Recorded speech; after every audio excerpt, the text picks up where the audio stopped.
నాకు ముఖ్యం ఒంగోలులో 25,000 మందికి పట్టాలు ఇవ్వాలి.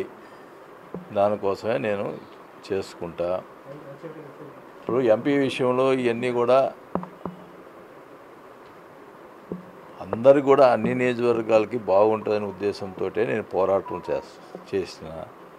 మిగతా ఎమ్మెల్యేలు ఇన్ఛార్జీలు వేసినటువంటి ఎమ్మెల్యేలు కానీ ఇన్ఛార్జీలు కానీ వాళ్ళు ఎవరు కూడా పట్టినట్టుకున్నందుకు నాకెందుకు, నేను ఒక్కరినే అధిష్టానంతో నేనేదో తగాద పెట్టుకున్నట్టు ఇవన్నీ నాకెందుకు? ఇవి అధిష్టానం ఏం చేస్తే అది చేసేదానికి సిద్ధంగా ఉన్నాం.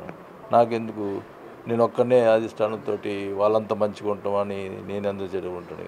నేనెందుకు చేస్తున్నానంటే ప్రజలందరూ కూడా అన్ని కాన్స్టిట్యున్సీలు బాగుండాలి, అన్నీ గెలవాలనే ఉద్దేశంతో నా కోసంగా నేను ఎప్పుడు పోవడం చేయను.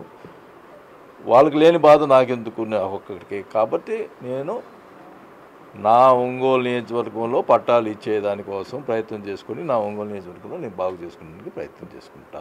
అంతవరకే. ఇప్పుడు వాళ్ళందరికీ పట్టం నాకు ఒక్కడికైనా నేనెందుకు చెడు కావాలా? వాళ్ళకి లేని బాధ నాకేందుకు? నాకు హ్యాపీ అధిష్టానం ఏం చెప్తే చేసేదానికి సిద్ధంగా. అలిగేదండి బాబు, నేను ఒకటే చెప్తున్నా. అలాగే ప్రతి ఇదే కదా నేను అడుగుతున్నాను. అలిగారు, తీసుకెళ్ళి పోయారని మాట్లాడుతూ ఉన్నారు. నేను నా ఒక్కడి కోసం అడుగుతున్నానా? ఎంపీ అనేది ఒక స్టేచర్ ఉన్న వాళ్ళకి ఇస్తే బాగుంటుంది, అన్ని నియోజకవర్గాలు బాగుంటుందని ఉద్దేశంతో నేను అడుగుతున్నా. లేదు మిగతా వాళ్ళకి ఎవరికి మాకు స్టేచర్లో అవసరం లేదు, మాకు వాళ్ళు ఎవరు పట్టినప్పుడు నాకే ఒక్కడికి ఎందుకు?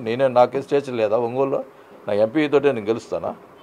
నా ఇదితో నేను గెలుచుకుంటా. నా ప్రజలకి నేను పట్టాలు ఇచ్చుకొని మాట చెప్పాను, ఆ మాట ప్రకారం చేసుకుంటా. అంతవరకే. కరెంట్ న్యూస్ కాదు, ఏది వచ్చినట్టు పార్టీ. ఇప్పుడు నేను ఏమన్నా ఎంపీ విషయంలో మంచి క్యాండిడేట్ అడిగిన దానికి పార్టీ మారుతున్నాడు అంటారు. ఎందుకు వచ్చిన వాళ్ళు నాకు? నేను ప్రశాంతంగా నా ఒంగోలు నియోజకవర్గంలో నా ప్రజల కోసం నేను నా మాట నిలబెట్టుకునే దానికోసం నేను ప్రయత్నం చేసుకుంటా. ప్రతి దానికి నన్ను భూతత్వం చూస్తూ ఉన్నారు ప్రతి విషయంలో. కాబట్టి నేను ఎవరు అందరికీ లేని బాధ నాకెందుకు? అదేదో అంటారు సామెత, నాకెందుకు? నా ఒంగోలులో నేను ఎట్టయినా మరి ఏ ఎంపీ క్యాండిడేట్ వచ్చినా నాకు ఇది లేదు. నేను నా వరకు నేను ఒంగోలు గెలుచుకునే దానికి నేను ప్రయత్నం చేస్తాను.